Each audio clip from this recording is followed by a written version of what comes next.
At talagang gusto tayong bigyan ng Panginoon ng pagpapala. Pagpapala na tayo magkaroon ng buhay na matiwasay. Sa panahon na ito ng stress, anxiety, and fears that could lead even to grave depression, one of the greatest skills that people could know and master is how to rest and relax. Marami mga sakit ang mga tao dahil lang hindi sila napapahinga, hindi sila payapa, naguguluhan sila, tumataas ang presyon, nasisira ang bodily functions because of the lack of capacity to rest. Indeed, there's a lot of reason to be anxious. There's a lot of reason to worry, but then again, what do you get out of anxiety and worrying? Importante po yan at yan ang pag-aaral natin ngayon bilang mga taong dapat spiritually led and spiritually blessed. How to rest and relax. Dear God, we thank you that you are the God of rest and you want to give us rest. Enable us to understand your will for us, for our bodies, for our minds, and our emotion. At maisama namin, Panginoon, sa tunay na pagsamba, yung pagsupil sa aming isip at katawan para matuto kami, Panginoon, na magkaroon ng kapayapaan at katiwasayan. Deal with us, teach us, remind us about these beautiful and wonderful things. Right now, Father, we ask you to forgive us our sins, cleanse us from all our mistakes, from all the wrong things we do, from all the unclean things that contaminate us. Patawarin niyo po kami sa aming mga kasalanan, punuan niyo ang pagkukulang namin, at ngayon, puspusin niyo kami ng inyong Espiritu para matuto kami nitong napakahalagang kakayanan na magkaroon ng kapayapaan at pagpapahinga. Lead us, Father. Kayo po ang siyang mangusap at kayo rin ang siyang magpala sa lahat ng mga nasa daan papatungo rito. May your safety, your love, your joy be upon us. In the name of Jesus, your Son, our rest, our shelter, our friend, we pray with thanksgiving. Amen. How to rest and relax. Sa mga relihiyosong tao, kuminsan akala nila kasalanan yung magpahinga. Kasalanan yung mag-relax. At parang iniisip nila ang spirituality ay puro na lang pagtitiis, pagdurusa, at mga pagsasakripisyo. But life could be a gift to enjoy or a problem to solve. At kailangan sa simula pa lang, maaga pa lang, nililinaw na natin. Ang buhay ba na bigay ng Diyos ay itatrato natin na isang regalo na dapat nating ipagpasalamat at lasapin, o ito isang problemang dapat lutasin. With that kind of mentality, you will already be standing on one side of the fence if you were going to be restful or anxious in life. John 16:33, Jesus says, I have told you this so that you might have peace in your hearts because of me. While you are in the world, you will have to suffer. But cheer up, I have defeated the world. Napaka-relevant po sa buhay natin, mga kapatid, itong mga verses na ito. Kasi namin ng Panginoon, sinasabi ko sa inyo na dahil sa akin, pwede kayong magkaroon ng kapayapaan. Totoo, habang nandito kayo sa mundo, marami kayong lalasapin, haharapin, kakabakahin, problema. Pero, huwag kayong mawala ng pag-asa. Pasiglahin nyo ang inyong mga kalooban dahil napagtagumpayan ko na ang sanlibutan. Kuminsan, nagkakaroon tayo ng feeling na defeated because we think we are the ones fighting. But the Lord is our champion. Nabuhay siya at namatay para sa atin. Ang lahat ng tagumpay ng Panginoon ay tagumpay natin. At siya'y walang kabiguan. Maging ang kamatayan na hindi nagtagumpay na siya'y hawakan ng matagal at siya'y nabuhay na muli, isang pangako na ang lahat ng sumasa kanya ay mabubuhay ding muli. Kasi sabi niya, alam nyo, kaya lumalaki ang problema nyo, pinapalaki nyo. Kaya bumibigat ang kalooban nyo, pinapabigat nyo. Totoo, kung magiging makasanlibutan lang kayo at mag-iisip lang kayo bilang mga karaniwang tao, talagang marami kayong dapat ikatakot at hindi kayo papapahinga. Pero bakit nyo gagawin yung matakot? Samantalang napagtagumpayan ko na ang lahat. That in Christ we have our victory. That even in our personal performance, we might fail every now and then, but it is not our performance that counts, but the performance of the Lord. Hindi yung kulang sa atin ang binibilang, kundi yung kapupunan na ibinibigay ni Jesus. Hindi yung ating karumihan, kundi yung paglilinis ng kanyang dugo. Hindi yung ating mga kamalian, kundi yung kanyang pagiging tama. Ang siyang ibinibigay at ibinibihis sa atin, kaya marapat lang na atin itong unawain. Life is indeed a gift to be enjoyed and shared. Like love, enjoyment and happiness is like a handful of sand. Yun pong buhangin, pag hinawakan nyo lang nang nakarelax ang kamay nyo, andyan lang. Pero subukan yung sobrang diinan ng hawak, sikipan, dumudula sa pagitan ng mga daliri natin yung buhangin at natatapong lahat. When you hold too tightly, sand slips through your fingers. And happiness is like that. Enjoyment, like love, is like that. Pag sobrang mong hinigpitan, nawawala. Dapat relax ka lang. Relaxing and knowing how to relax could be a great tool of survival in this age of stress. Marami talagang stress ngayon. Pati nga inumin mong tubig, binabayaran na, binibili, nung araw naman hindi. Maraming gastos ngayon na dati hindi naman gastos. Yung load, ang laki-laki ng pera mong napupunta sa load, dati naman hindi ginagastahan yan eh. Marami talaga. Pero marami ring blessing na available. Kita nyo naman, nagsusurvive ang lahat. Life is even better. So how to rest and relax, or how to live really, is our topic. And how do you do that? Do not hurt yourself. Marami pong mga tao nasasaktan, kaya lang hindi nila alam sila ang nananakit sa sarili nila. Kaya kailangan matanggal yung takip ng ating mata at mabunyag yung katotohanan na madalas tayo ang may likha ng mga nananakit sa ating sarili. You've got to identify and define your self-inflicted pains. Parang yung nagpepenitensya, siya ang nag-aapanghampas sa sarili niya. Siya ang nagsusugat at nagsasakit sa sarili niya. Marami mga tao ganun ang ginagawa nila sa buhay. Although, hindi kasi tayo laging conscious. Ano-ano po ang mga self-inflicted pains? Kasi kung meron kang tatanungin, gusto mo bang saktan ang sarili mo? Ang sagot natin, siyempre hindi. Ba't ko sasaktan ang sarili ko? Gusto mo bang lagyan ng asido ang loob ng puso mo? Ba't ko lalagyan? Puso ko yun. Gusto mo bang pahirapan ang sarili mo? Of course, I will not do that. But the truth is, many of us do it. Ano po yung mga pahirap na tayo rin ang may likha? Jealousy, covetousness, and greed. They hurt.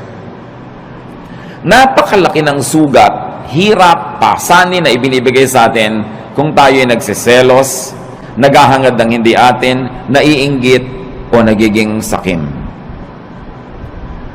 Oras na meron kayong kinakainggitan, pinagseselosan, hinahangad na hindi naman ninyo, pinapahirap nyo inyong loob. Yung merong mana ang kapatid mo, gusto mo maging sayo rin? Yung merong magandang damit ang iyong kapwa, imbes na matuwa ka at maganda yung nakikita mo, maiinggit ka pa? Yung hindi na sayo, pinipilit mo pang maging sayo, gagawa ka ng mga tricks, gagawa ka ng mga kasinungalingan para maging sayo yon. Ang hirap mag-maintain ng kasinungalingan. Ang hirap gumawa ng mga tricks. Ang hirap maging parang gagamba na gumagawa ka ng sapot para yung dumadaang mga lamok biglang mahuli at kakainin mo na siya. But if you are greedy in life, if you're ruled by greed, you will never relax. Because you're forever inventing schemes. Gagawa ka ng mga paraan kung paano maging iyo ang hindi iyo. Kung paano aagawan yung mga tunay na mga may-ari. Kung paano sisiraan yung ating mga kinakainggitan. Self-inflicted pain yan. At gaano karami sa inyong high blood pressure, gaano karami sa mga cancer ng katawan natin na nagmula sa sobrang pahirap natin dahil pinapahirapan natin ang sarili. Dapat tulog ka na, hindi ka patulog. Dapat payapa ka, hindi ka payapa. Dapat nag-e-enjoy ka, naiinis ka, naiinggit. You harm your body. At pagpatuloy natin ginagawa yon, yung mga maliliit na mga laso na yun na iniipon natin sa ating katawan, nagiging sakit. Ang tatamaan yung mga pinakamahinang parts of your body, so doon magmamanifest yung mga sakit. Pero ang totoo nyo, nagsisimula sa isip mo yan. Nagsisimula sa iyong espiritu. Kaya sinasabi nga, mind over matter. Halimbawa yung mga taong sobrang magsikap, talagang nagpapakamatay, nagkakandara pa para laging panalo, para laging mas maganda ang gawa niya, mas mataas ang score niya, Gaano karami doon ang dahil lang sa inggit? Sabi sa Ecclesiastes 4:4, "Then I realized that we work and do wonderful things just because we are jealous of others. This makes no more sense than chasing the wind." Si Solomon nagsasabi na pagtanto ko na ang dami nating ginagawang kadakilaan, ginagawa lang natin dahil inggit tayo sa iba. At gusto nating maging mas dakila tayo. Halimbawa, although hindi ko naman talaga alam ang intensyon ng mga gumawa nung malaking pinakamataas na building sa Dubai. Ang taas ng building para lang masabing nasa kanila yung highest building in the world. But what is the context of a tall building? For instance, in Manhattan, in New York. Kasi wala nang space, itataas ba na itataas yung building mo? Kasi wala nang space.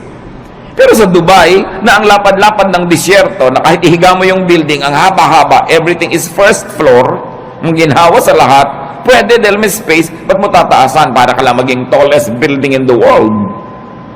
O ano nangyari sa kalagitnaan ng proyekto, bumagsak ang ekonomiya, so ngayon, kinailangang iligtas sila nung kabilang state para matuloy yung project, napalitan yung pangalan.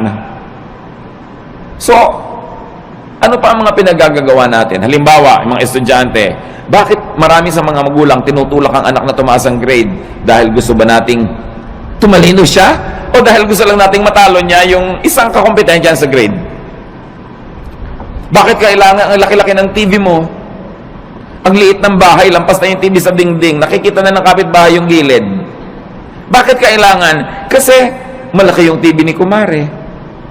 Bakit kailangan mas malaki ang hikaw mo? Dahil ba talagang yung tenga mo kailangan niyang paglambitin ng mga mabibigat na hikaw? O mayroon kang kakompetensya.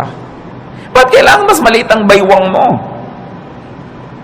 Marami tayong ginagawa mga kapatid, pahirap sa sarili just because we're competing with other people. So sabi ni Solomon, vanity, meaningless. Isang pagpapahirap sa sarili na hindi kailangan. Isa pa bang pagpapahirap natin, fatigue. Fatigue hurts. Too much work is painful. Ang dami mga tao sobrang magtrabaho tapos ang konti lang naman ang nabe-benefit nila doon sa tinatrabaho nila. At the end of the day, sila yung lugi. Sino ang nakinabang? Ang mga kamag-anak nilang batugan. Mga kamag-anak nilang tamad, hindi nag-iisip, saan kaya ako kukuha ng ganitong gagastusin? Ano kaya ang gagawin ko? Pero at the end of the day, nagkakaroon din dahil kahit nagger ka, kahit nagagalit ka, bibigyan mo rin. So, ikaw si lugi. Kaya lugi sa buhay yung mga OC, yung mga obsessive-compulsive, linis ka ng linis, kasi iba dumi ng dumi. Hindi ko alam hanggang ngayon, hindi pa po ako decided kung tatawagin kong blessing yung mga taong walang pake. Yung may baha, walang pake. Tulog. Yung bukas may gastusan, walang pake. Pero at the end of the day, nabuhay din sila ng 70, 80 years old, masaya pa sila kaysa ikaw worry ka ng worry, isip ka ng isip. At ang nangyayari tuloy, dahil mahilig ka mag-isip, ikaw tuloy ang sasagot sa mga gastusin niya. Kasi ikaw yung responsible.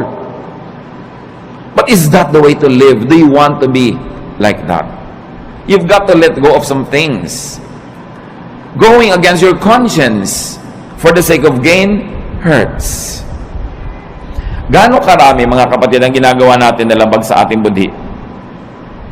Siro, ginagawa mo para lumaki ang iyong kita o para mapalapit ka sa isang taong pinupuri mo ang totoo, nandidiri ka sa kanya. Ginagawa mo pero naiinis ka sa sarili mo at ginagawa mo yun. So, ba't mo ginagawa? Yung bang gain na mapapala mo doon is more than the loss. Pag kinompare mo yung napala mo at yung lugi mo, na nahirapan ang iyong loob, napagod ang loob mo, nakakasira ng kalusugan. Nakakasira ng sarili. Ano pa po ang mga pahirap natin sa sarili na hindi natin na-realize? Strained personal relations. They hurt. Tuwing meron tayong kaaway, kagalit, and we maintain this kagalitan, hirap tayo. Dahil kahit matigas ang loob mo, kahit ka pa nagtatapang-tapangan, aminin mo, mas gusto mo naman friendly yung atmosphere. Mas gusto mo naman na kabati mo yung kagalit mo ngayon. Mas gusto mo naman na love ka niya kaysa hate. Kahit nagpapretend ka pa that you don't care, you care. Why? Because the Spirit of God lives in us. And that Spirit is hurt whenever things are wrong. Kung ang mga relasyon natin sa ating kapwa ay pangit, kaya kami mga tao nagpapagamot, laging masakit ang ulo, laging masakit ang likod, laging masakit ang ganito. Tanong mo, marami ka bang kaaway na kamag-anak, kaibigan? Opo.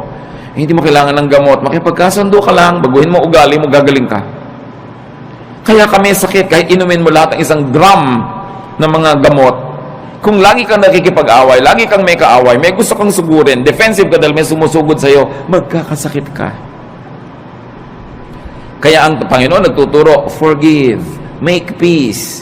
Sa palagay niya, nagtuturo siya para tayo lugihin? No. Nagtuturo siya ng ganoon kasi alam niya, when you forgive, you relax. When you make peace, you relax. And when you relax, you will get well, even if you're sick. Or you will not get sick. And then it's to your advantage. Lahat ng turo ng Panginoon, hindi para tayo madehado. Doon tayo panalo. Ang tulo ni Satanas, yun ang mahirap. Yung dapat ikaw ang panalo. Talunin mo siya. Dapat mas mataas ang score mo. Dapat mas mayabang ka sa kanya. Dapat mas malakas ka. Hindi ka mapapahinga. Pag lagi ka nakikipag-compete. And these are usually the burdens of and deception in highly professional vocations or in competitive endeavors. Yun ang pinag-usapan natin. Kaya nga kuminsan meron tayong kapatid o pinsan na masyadong baliwala, yung sobrang bahala na, sobrang hindi siya nag-aalala. Ang totoo, mas minsan humahaba pa yung buhay niya kaysa sa'yo. Siyempre, ayaw naman natin maging ganon. Pero meron tayo kahit konting dapat matutunan doon sa mga taong marunong magsawalang bahala paminsan-minsan. Kasi pwede mong punuin ang buhay mo ng puro takot. Pero anong mapapala mo? Obserbahan nyo sa aeroplano, pag magte-take off, iba-iba reaksyon. Meron talagang yung naninigas ang panga, nananalangin ang hindi matapos-tapos. Pili mo, magdalangin ka ng isang beses, tapos tama na. Ba't walang patid? Para ka na lang laging natatakot, nagte-take konting tagtag ng aeroplano, takot at takot. Meron naman, kain ng kain, may natutulog. So, if pare-pareho rin yung darating. Kung 1 oras kayo sa loob ng aeroplano o 5 oras o siyam, pare-pareho rin naman kayong lalabas sa aeroplano na yung pag nag-landing pero ikaw hindi ka nag-enjoy kung warrior ka. Because it's in your mind. Kaya nga po sabi ko doon sa mga laging natatakot, to myself included sometimes when you get tempted to be afraid, may kilala ka na ba? Personal na kilala mo na namatay dahil sa plane crash? Wala pa akong nastatawang na yes ang sagot. May kilala ka nang namatay dahil nabundol ang tricycle. Meron. Meron kilala ka nang namatay na nasa kama lang, binangungot, namatay. Meron. May kilala ka nasa ospital, naliligid ng mga doktor, namatay. Marami. Yung pala, mas marami doon. Di mas matakot ka matulog. Mas matakot ka maglakad sa kalye. Ba't magsasakay ka, takot na takot ka because you're psyched yourself up to be afraid while flying is the safest way to travel. So it's all in your mind.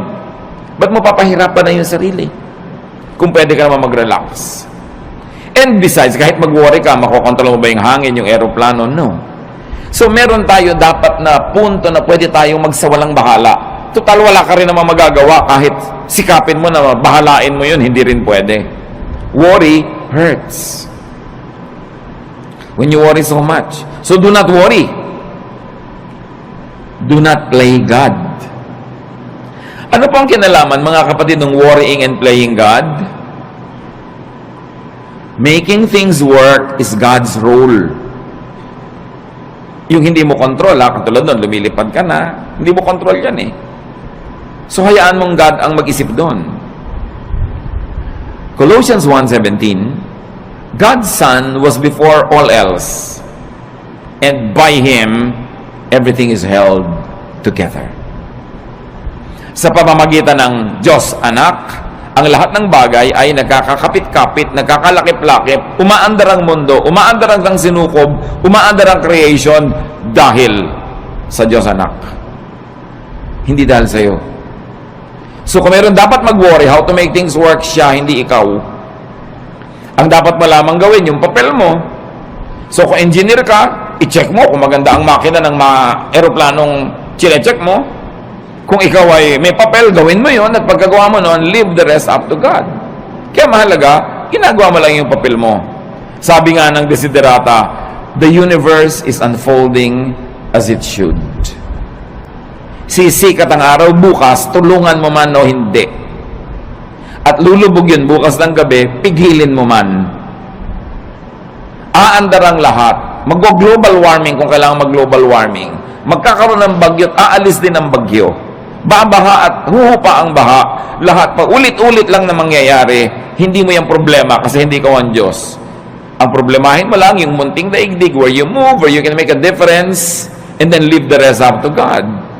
Sabi ng Jurassic Park, life finds a way. Mga magulang, nag-aalala tayo.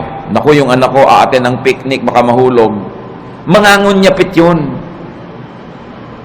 At pag nahulog na yun, aahon uli yun kung saan man siya nahulog. Baka siya malunod, lalago yung pilit. No? Gagawa siya ng paraan because life finds a way.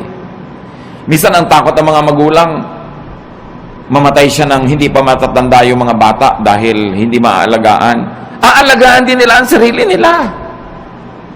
Kahit hindi mo alagaan yung mga batang yan, nakadikta sa kanilang kalikasan, aalagaan nila ang sarili nila. Pag may nahipo silang mainit na plancha, siyempre kahit hindi mo sabihin, tatanggalin nila yung kamay nila. Nakasulat sa atin yun. We were wired to survive, to reproduce, and to live the cycles of life that are assigned to us. So hindi natin dapat masyadong inaalala yan. Nakatakda yan. Huwag mo alalahanin ang shape ng bulkang mayon. Magiging perfect pa kaya yan ng matagal? Paano kung sumabog? May mga nagagano, nagwo-worry. Anong gagawin mo? Tingnan mo na lang siya. Kung hindi na siya perfect, tabi-tabingi, find another beauty in it. But enjoy it while it lasts. Maybe you have a provider complex, or a protector complex, or a teacher complex, but do it only up to a point. Do not overdo being a provider. Because even if you don't provide for your loved ones, they will find a way to continue living. Even if you don't protect them all the time, God designed them to protect themselves. You don't always have to be the teacher. You don't always have to be the moralizer, the one who says the right thing, because they will also hear it from other sources, aside from they will hear it from their conscience. So don't play God, that's what I mean. Iinom ka ng gamot, inumin mo, manalangin ka, and let it work. Huwag mong alalahanin. Huwag mong buksan yung mga benda ng sugat mo para tingnan mo kung naghihilom na yung sugat mo. Dahil lalo na namang mabubulat-lat, dudugo lang. Let it heal by itself. Just do your part. It's important because when you over-worry, you get too tired and fatigue hurts. Pag pagod ang tao, bumababa ang immune system. Madali kang magkasipon, madali kang magkaroon ng mga sakit pag pagod ka kasi bumababa yung panglaban ng katawan mo sa mga invaders. Kaya dapat nagpapahinga. Observe design and load limits. You have to rest. Sa mga may mga bayani complex, rest. More work sometimes means more income, but often it means less happiness. More income doesn't always mean more happiness. Maybe more pleasure for the people who depend on you, but not necessarily for you. At meron kang tungkulin sa iyong sarili. Bago pa man ang tungkulin mo kahit kanino, kailangang buhayin mo ang sarili mo, pasayahin mo ang sarili mo, ipahinga mo ang sarili mo, at huwag mong payagan kahit yung mga minamahal mo, napatayin ka, sipsipin ang dugo mo, istrohin ang dugo mo, nag-e-enjoy sila, tapos ikaw yung nangangalirang at natutuyo. You have a duty to yourself. Life is a primary duty of life. At paglabag sa utos at kalooban ng Diyos na nagbigay sa ng buhay, napabayaan mo ang buhay mo. Kahit pa nga yung pagpapabaya mo, pagdugtong sa kaligayahan ng iba. Kahit sa airlines, makikita nyo doon sa kanilang mga anunsyo ng kaligtasan, pag nawala ng oxygen sa cabin, may malalaglag ng mga oxygen mask, anong gagawin mo? Una mong lagyan ng sarili mo.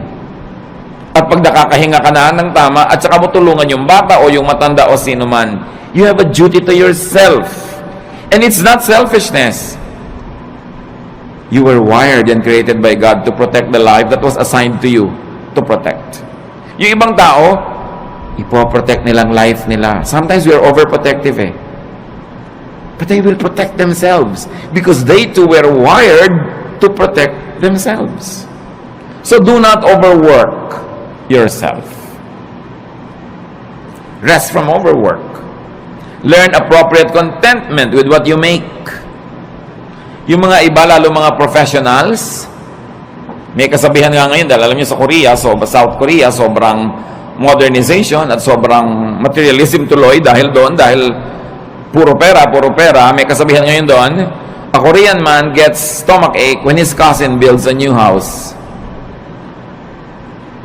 Dahil naiinggit siya, bakit may bago siyang bahay? Anong problema ko? Ba't di ako nakakapagpagawa? So papagawa din siya. The competitiveness is too much. That's why one of the highest rates of suicide dyan. Dahil sa competitiveness. 1 Timothy 6:6-7, and religion does make your life rich by making you content with what you have. We didn't bring anything into this world and we don't take anything with us when we leave. Sabi dapat kontento ka kung anong meron ka. Hindi sinabi na kung ano na lang nandyan pwede na. Kasi itinuro, 6 days you shall work and on the 7th you will rest. So it follows that you will really achieve, that you will acquire, that you will amass, and you will have.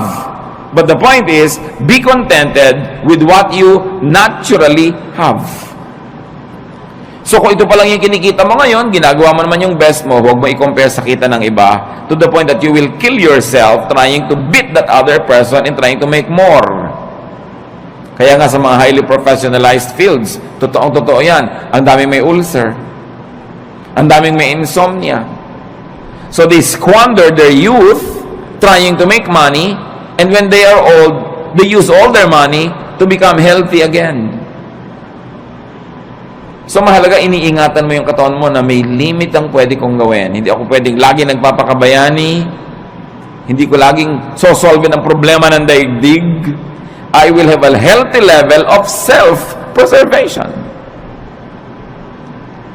Do not strain yourself to make now what you should still make tomorrow. Yung kikitain mo pa bukas, huwag nang kitain ngayon. Magpahinga ka naman. At sabi ni Solomon, the more money you make, the more people come to spend it. And don't you find it true? Nung maliit ang kita nyo, hindi kayo pinapansin ng mga tao, so yung maliit na kita nyo, kasya sa inyo. Nung lumaki-laki, biglang naalala na ngayon ng nanay mo na malaki yung kita mo, naalala ng kapatid mo, naalala ng pinsan mo, heto na ngayon nakadaing sa'yo, nakahingi. Lumaki pa lalo ang kita mo, pati mga pinsan mo ngayon nagdadatingan na para makihalo at makikuha sa mga kinikita mo. So ikaw ang mag-isang nahihirapan, nagdurusa, yung iba ibinebenta ang kaluluwa, ginagasgas ang muka, sinasaktan ng sarili para kumita, tapos ang daming humuhot-hot.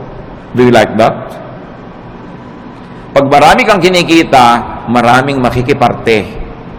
Dadaming kamag-anak mo, maraming tutuntun sa'yo. Hindi naman masama maging matulungin tayo. But making more money at the expense of your health and peace does not always benefit you. Probably it benefits other people. And this is not what you want to happen in your life. Do not strain yourself. Natural lang dapat. At sabi ng Panginoong Jesus, let the day's own trouble be sufficient for the day. Tomorrow will be another day. Another problem with a solution. Do not try to solve the problems of tomorrow with today's solution, because today's solution is only for today's problem. Parang yun ding pera mo, for today lang yun, so spend it. Paano bukas? Tomorrow you will earn again and you will spend for tomorrow. But when you spend your income now for what you will still have to spend on today and tomorrow, kulang. Kaya dapat, hindi rin natin fast forward ang expense. Don't spend more than what you earn. And you should be responsible in handling your money. Kasi para hindi ka ma-stress at para hindi ma-stress ang mga mahal mo sa buhay. Kasi kung minsan sobra kang relaxed, kaya namang pala nagkakaganon ang sobrang nahihirapan yung kasambahay mo. Magkakapera ka, gagastahin mo sa walang kwenta. Pagdating ng bill ng kuryente, ng tubig, itong kasambahay mo nagbabayad. So, ang pinag-uusapan natin mga kapatid is how to rest and also how to let your loved ones rest. And that happens only when you are responsible. So, responsible enough tayo. Do not be overly competitive, but don't also be overly sacrificing for others. Yung sobrang pagsasakripisyo para sa kapwa, hindi yan turo ni Jesus. Turo lang yan ang simbahan kumisan. Mark 6:31, a very interesting episode in the Lord's ministry. But so many people were coming and going that Jesus and the apostles did not even have a chance to eat. Then Jesus said, let's go to a place where we can be alone and get some rest. Sasabihin na ba, very un-Jesus yata? Ang daming tao na kailangan ng pakainin. Ang daming taong kailangan pagalingin. Kailangan ipanalangin. Kailangan i-counsel. Kailangan turuan. Kailangan palayasan ng mga espiritong nakatira sa kanila. Pero pagod na sila. Ano sabi ni Lord? Shh, alik kayo. Tahimik tayo mawala dito. Iwan natin ang mga taong yan. Pumunta tayo sa isang lugar na tahimik na hindi na tayo masusundan. Magpahinga tayo at kumain doon. Do you do that? Mga kapatid, kung minsan, sobra kayong palatulong sa inyong mga kamag-anak at yung asawa niyo naman cooperative. Pero sinasabi niyo ba kung minsan sa asawa mo, huwag muna nating isipin yung mga kapatid mo at kapatid ko. Tayo muna magbakasyon. Dapat ganun. Hindi puro sakripisyo. Yung nakatira ka sa isang bahay na ang ingay-ingay, nakakatulig kahit sa katumingin na yung mukha, siksikan. Hindi mo ba sabihin sa asawa mong, minsan, mag-motel naman tayong dalawa, honey, para tayong dalawa lang, makapag-salarinan. Dapat mong ginagawa yun. Jesus showed us the way. Don't kill yourself giving to others. You've got to give yourself time and space to enjoy the blessings of God, even though sometimes lang, once in a while, but you have to do it. Why? Because you cannot give what you do not have. Pag lagi ka ng aburido, wala ka rin namang maibibigay. Kung isang pera lang, pero may kasama pang bunganga. Kasi aburido ka. Minsan, nagbabantay ka nga sa pasyente, pero kulang na lang, hulog mo siya sa kama. Kulang na lang, hagisan mo ng juice niya. Kasi pagod na pagod ka nakababantay. So, pwede mo sabihin, mga kapatid, kayo naman magbantay sa nanay, pagod na ako, mainit na yung ulo ko pati sa kanya. Why? Because we have limits. So, huwag nating sobrang pagodin din ang kapwa natin. Sa mga families, kumisan unfair eh. Yung nag-aalaga sa magulang, yung isa lang napa-assign, dapat take turns. Para fresh ka. Kung may mga hirap, kailangan you take turns facing the difficulty, hindi lang isa yung naka-assign. Observe your limits and observe your Sabbath. Kaya ang Panginoon, sabi niya, iwan muna natin sila. Kahit mamatay tayo dito, katutulong, hindi pa sila mauubos. So, kailangan magpahinga rin tayo. Dahil, habang mahal ni Jesus yung mga taong tinutulungan, mahal din niya yung mga manggagawa na kasangkapan para tulungan ang mga yon. So, huwag niyong aalaw yung sarili niyo na maging manggagawa lang o ang mahal niyo sa buhay na nagko-cooperate, kayo na lang, tapos puro benefit ng iba. You have to learn to set time and space for your own enjoyment. Every day, every week, every month is long enough for you to have that private, pleasurable moment. We all need that to keep our sanity. Para hindi ka mabaliw.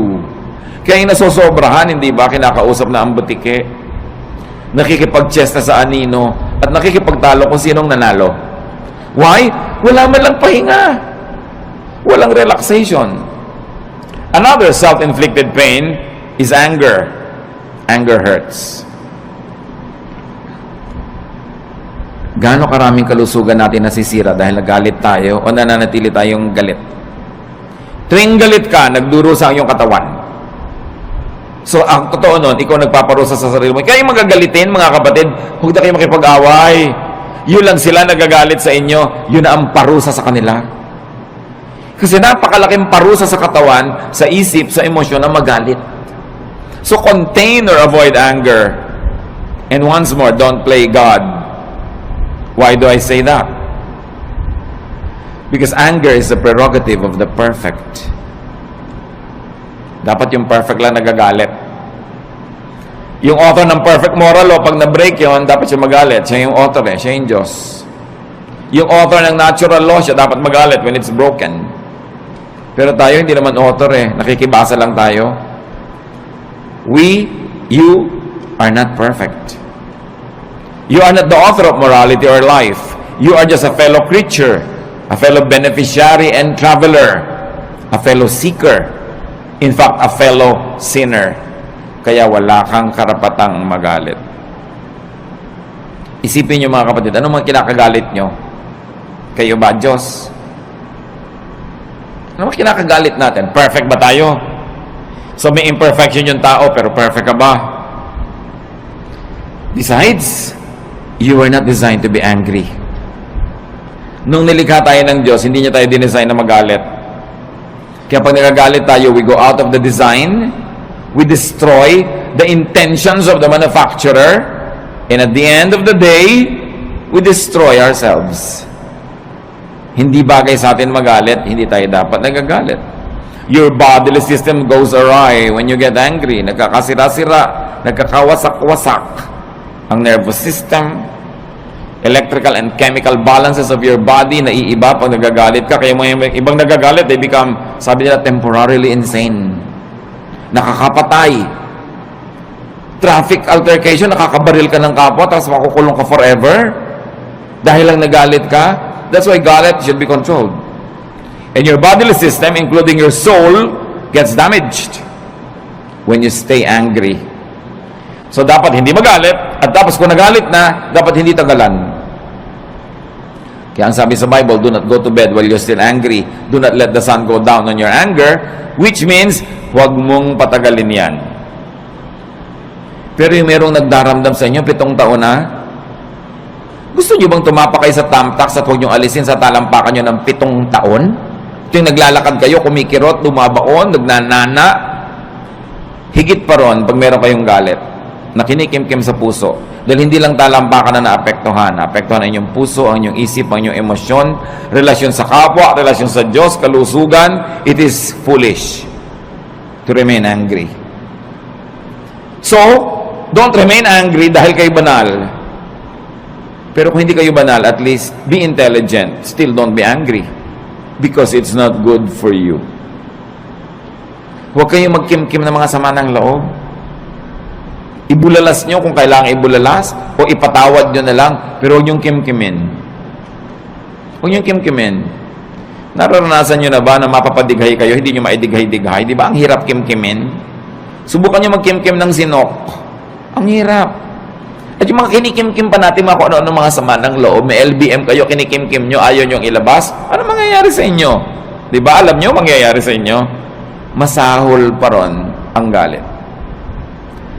But Satan is so deceptive that we don't realize that simple anger is destroying us. Pag nakita mo yung tao, tumataas ang presyon mo. Pag naalala mo siya, nawawalan ka ng ganang kumain. Baka maging violente ka pa. Lugi ka. So rest and relax. Rest your body, your senses with pleasure and beauty. Kaya kailangan natin ng kagandahan. Kailangan natin ng kasiyahan. Observe the human body. It's really a fun machine. Pag tinignan mo ang bawat bahagi ng iyong katawan, it's a fun machine. It was designed for sensual experience, which religion demonizes, but the law of nature is the purest law of God. So ginawa ka niya ang body mo na may mga kiliti, may mga saya. Bakit pagka iinom ka, mayroon pang masarap na temperature? Pagkakakain ka, may masarap na lasa. May tamang alat, tamang asin. Bakit pag may tinitingnan ka, dapat maganda yung shape, tama yung kulay. Pag may pinapakinggan ka, hindi noise, dapat music. Bakit nilagyan tayo ng Panginoon ng iba't ibang senses for us to enjoy those senses? So, you relax your body with beauty. Nililinis mo ang bahay mo para maganda, mabango. Nililinis mo ang kapaligiran, inaayos mo. It's great therapy. Please your eyes, your ears, your palate, your face, your nose, your skin, your body is not ungodly. Why? Because our spirit lives in this body. Kung ang gusto ng Panginoon, spirito ka na lang, di dapat sa makabilang buhay ka na. Tanggalin na yung spirito sa katawan, pero inaalagaan natin yung katawan. Akala ng iba, pag relihiyoso ka, ini-ignore mo yung katawan mo. Taking care of your body is one of the highest forms of spirituality. Because your body is a gift from God. It is even called temple of the Holy Spirit. Do you want the temple to be ugly? Do you want it to be disorderly? That's not what you want for your temple. Psalm 139:14, and I praise you because of the wonderful way you created me. Everything you do is marvelous. Of this I have no doubt. people. Humans will be humans. And it's not wrong to be human because we were created to be so. Do not pit spirituality against sensuality.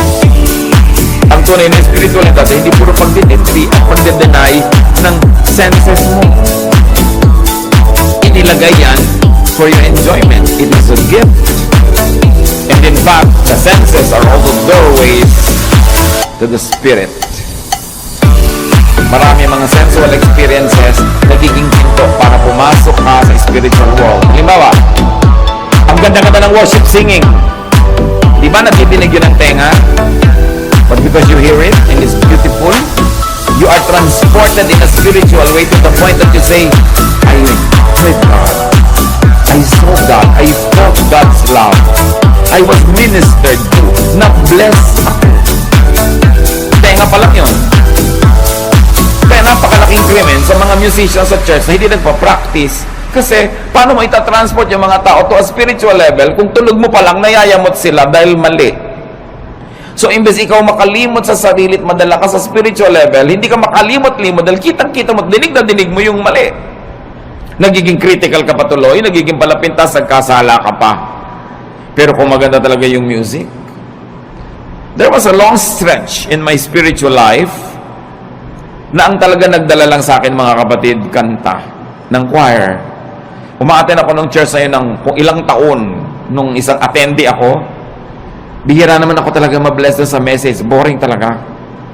Bihira talaga ako mabless sa ibang nakikita ko, pero inaabangan ko lang yung kanta ng choir, and that sustained me for a long, long time. It was enough food for me. But can you imagine kung maganda na yung kanta ng choir, maganda pa yung message, mabait pa yung kapatiran, mabango pa yung church, maayos pa lahat? Grabing, maraming pinapasukan sa senses natin yung blessing ng Diyos. Kaya hindi ba may aromatherapy? Pag pupunta ka sa mga spa, ano pong gusto nyo? Yung nakakapagpahinga, yung nakakagising, yung nakakatulog, kung ano-anong maipapaamoy sa'yo, pipili ka ng scent, because through the nose, the spiritual world becomes real. Kaya kung nakatira ka sa mga lugar na ang baho-baho ng paligid, di ba away ng away ang mga tao doon?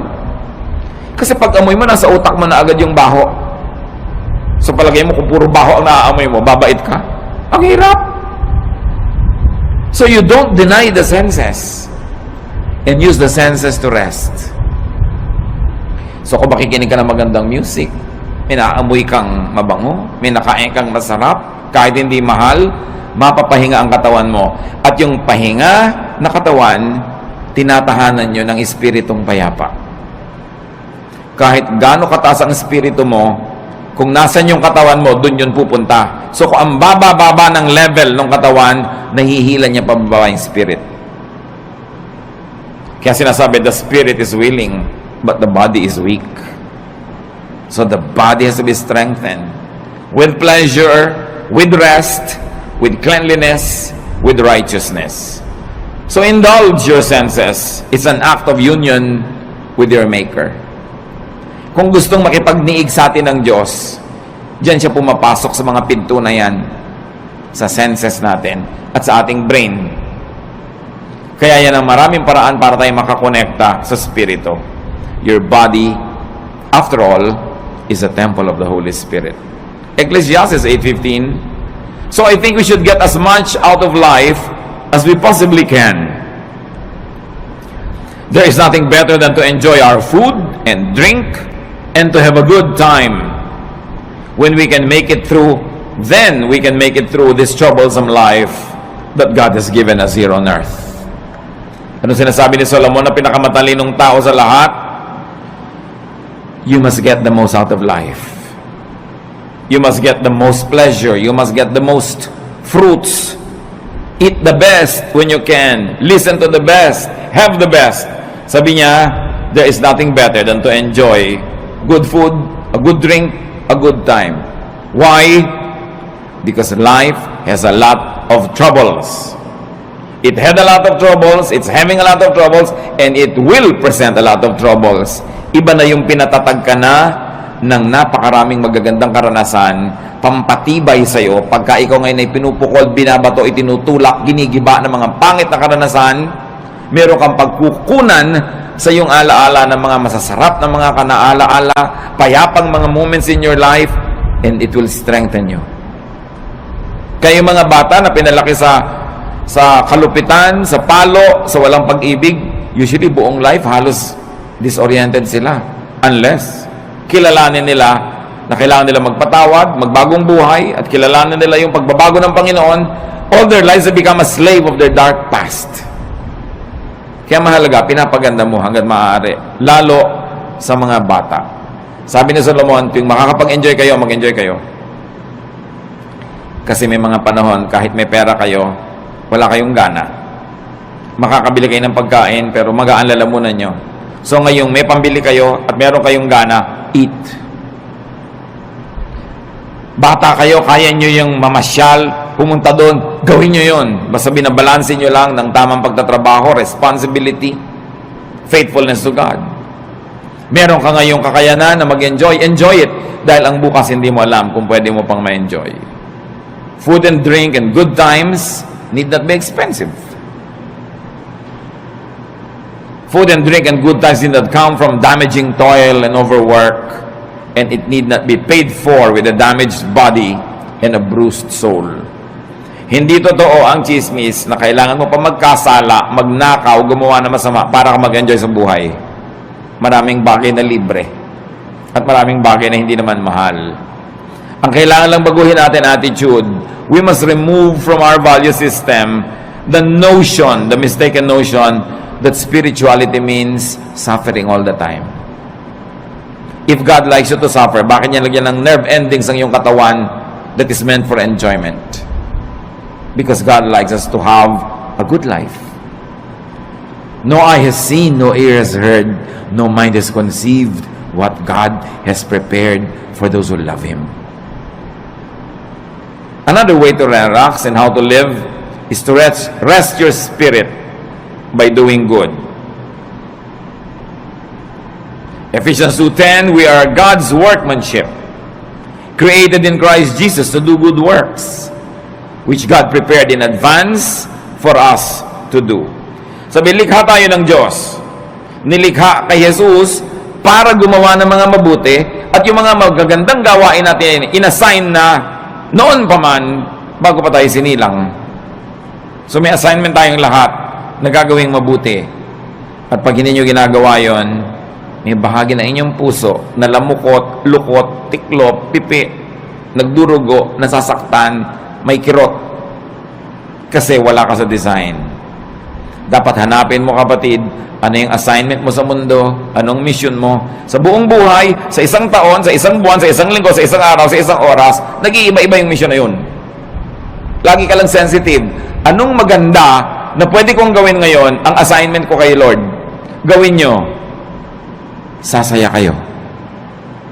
Basta ginagawa nyo ang kalooban ng Panginoon, may pera kayo't wala, malusog kayo't hindi, nag-iisa kayo o may kasama, may malalim kayong saya na tinatawag sa English na joy. It is not dependent on outward events. It is there in your spirit.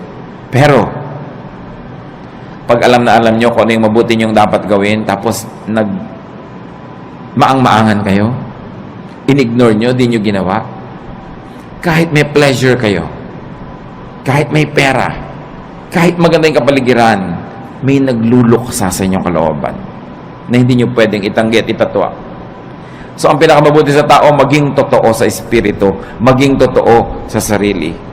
Be in character, be true to form. You were not an accident. You were created before the foundations of the world by God's will. Hinintay lamang na lumabas ka sa panahon at sa lugar, pero meron ang kalooban ng Diyos para sa iyo at may assignment ka na. Dapat yung gawin, dapat yung hanapin. Pag hindi mo ginagawa yon, may pera ka man, mataas man ang iyong kalagayan, sikat ka man, may kulang. Parang naglalakad kang merong bato sa loob ng sapatos mo na natatapakan mo, hindi masaya, hindi masarap. Psalm 62:1, my soul finds rest in God alone. My salvation comes from Him. Hindi tayo mapapahinga hanggang wala tayo doon sa sentro ng kalooban ng Diyos. So huwag makipagtunggali, huwag lumaban, makiayon.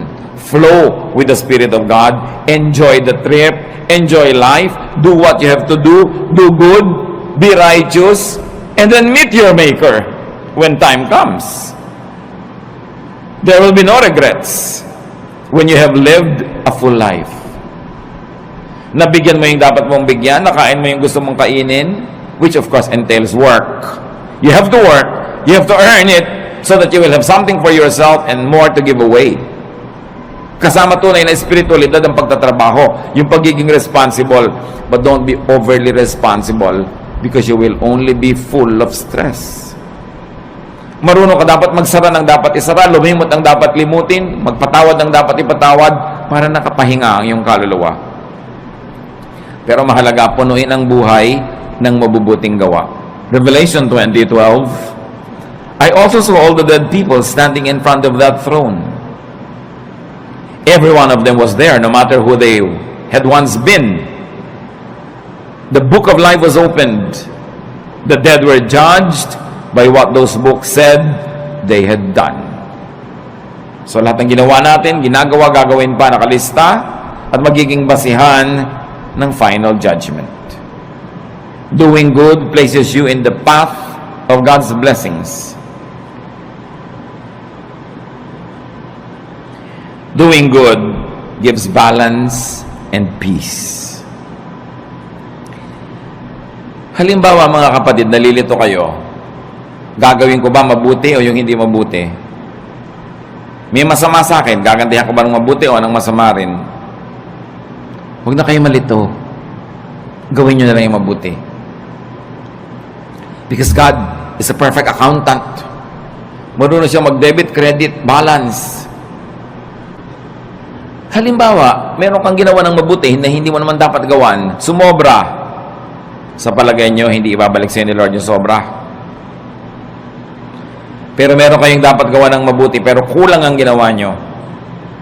Sa palagay nyo, hindi kayo sisingilin. Kumuha ka na lang ng tama. Huwag kang mag-alala na sumobra yung tama. Kasi, credit yon. Pwede ngayong itapal sa mga marami mong kulang sa buhay. Kaya sabi, just love. Keep loving people. Because love covers over a multitude of sins. Maging maibigin ka. Dahil yung pagiging maibigin, nagiging pantakip sa maraming kakulangan sa buhay. At pag pinag-aralan nyo yung word na pwede mong itanong, sino yung natatakpan ng pag-ibig? Yung iniibig o yung umiibig? Pareho. Pag tinignan nyo yung Greek word na ginamit doon, pwedeng gamitin both ways. Na pag maibigin ka, yung pag-ibig mo, natatakpan yung pagkukulang ng taong iniibig mo. At di ba totoo? Pag mahal nyo yung tao, pagtatakpan ng pag-ibig nyo yan eh. Pero ito pa, pag maibigin kayo at umibig kayo sa kapwa, pati yung mga pagkukulang nyo, natatakpan. That's why love is the answer. And you know the other side of it, the opposite, hatred. Why hate when you can love? Pareho lang nakakapagod yan. Parehong kailangan mo investa ng emotion, ng kilos. Mas nakakapagod pa nga to hate. Pwede kang sumimangot, pero pwede ka rin ngumiti. Mas maraming muscle ang ginagamit pag naninimangot, kaya mas tatanda ka. So ngumiti ka na lang. Why do wrong when you can do right? It's not even a choice. It is so obvious that it should not even be a choice. So doing good places you in God's blessings.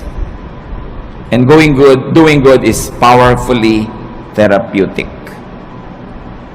Naman dumarating yung panahon mga kapatid na naiinip kayo, nalulungkot, nababagabag, na-stress, kaka-nervous breakdown, nagkakaroon ng panic attack. Do good. Therapy yun. Kesa mag-book mo kayo sa bahay, mainip, maghanap kayo ng magagawa para sa kapwa na mabuti. At sa pagbuhat nyo ng mga bigatin ng buhay nila, nakalipas ang maghapon, hindi nyo napansin, pati yung sarili nyong bigatin, nailampas na rin na itawid. Always do good. So rest and relax. Ecclesiastes says there is a time for everything. Work correctly, rest correctly, plant and harvest what you plant, and enjoy the harvest and share the harvest with people. In being kind, don't be unkind to yourself. allow and let and help others rest and relax. Huwag niyo lang po i-apply sa sarili niyo yon. Dapat din kung may duty ka, gawin mo yung duty mo para yung kapwa mo makapag-relax din. Pag mga bantay kayo, hindi ka nagbantay, di doble ang trabaho ng iba dahil yung pagpapabaya mo, kailangan nilang takpan. Mag-asawa kayo, responsable ang lalaki. Pag irresponsable yung babae, yung lalaki has to work double. Napapagod siya kasi nagpapabaya yung babae. Ganon din yung lalaki. Pag lalaki ka, hindi ka responsable, hindi mo ginagawa ang tungkulin mo, inoobliga mo yung asawa mong babae na siya ang gumawa ng dapat ikaw ang gumagawa. And it's unfair, it's unkind, and it will get back to you. Hindi ka man gantihan ng asawa mo, gagantihan ka ng langit. Again, because God is the greatest accountant. Debit, credit, balance. Magbabayad at magbabayad ka. Sa pagpapahinga natin mga kapatid, tiyakin ninyo na hindi naman kayo nagiging pabigat sa iba, baka sobrang pahinga na yan. Kailangan responsible ka. And you must let others rest too by being responsible. Ama namin sa langit, salamat sapagkat pwede kami magpahinga. Maraming dahilan para kami mabahala, maguluhan, malito. Pero may isang dahilan para kami makarelax at kayo yon. You are our God, you are our Creator. You're the author of life. You're God of heaven and earth. And you love us. Because of that, you guide us, you teach us, you correct us, and you balance our lives. Turuan niyo kami, Panginoon, na gawin ang dapat namin gawin bilang nilalang at magkaroon kami ng wisdom na ipasa inyo yung para sa inyo na siyang lumalang sa amin. That we should just be responsible humans but not play God. We should observe our limits and enjoy each day as we also do good things each day. Magbulay-bulay tayo sa katahimikan, mga kapatid. Hanapan ng personal pang mga application ng mga pinag-aralan.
you.